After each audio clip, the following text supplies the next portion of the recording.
AF Neural Ghost Sighting. Posted by user/infectious drumming. I've never written anything for Reddit. I didn't think I had anything interesting to share, but after speaking with my husband about this moment in my life, I decided to write about it and get some thoughts. My grandpa passed away when I was 10 years old. A few days before he passed, he grabbed my hand tightly and told me I would know that he made it to heaven when I saw a rainbow. We all knew he was days away from death, so hearing this from him even as a young child gave me some slight relief of the inevitable that I knew was coming.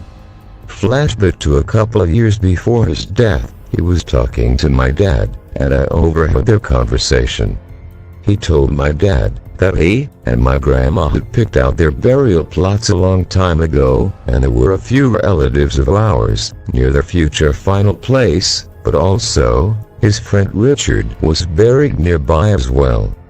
The day of the funeral, it was pouring rain and my mom struggling to get my siblings and I into the funeral home without messing up our nice outfits and hairdos.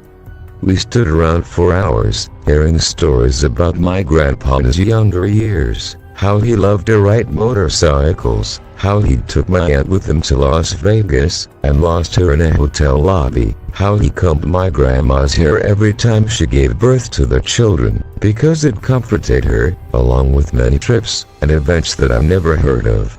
It was pleasant to hear, while also grieving his death. As we were leaving the funeral home to proceed to the burial site, the sky was clear and there was a ginormous double rainbow outside.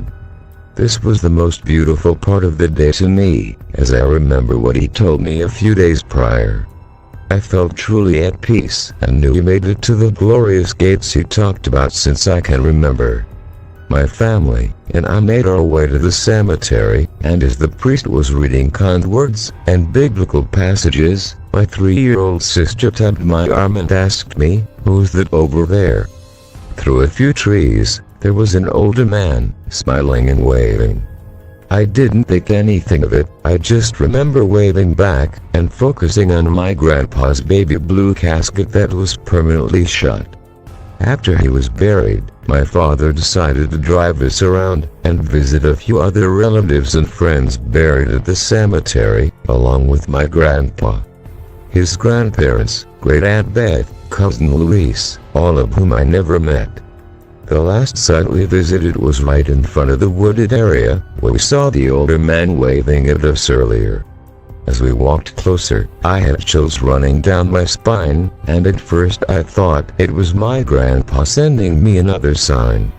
However, as we grew closer, we found a plaque with the name Richard on it, which said loving husband, father and friend. My dad told me a few stories of Richard, what he was like, and how he was like an uncle to him. I realized then that the older man waving at my sister and I was Richard. That was my first ever ghost encounter, and it's left a mark on me as I've experienced others.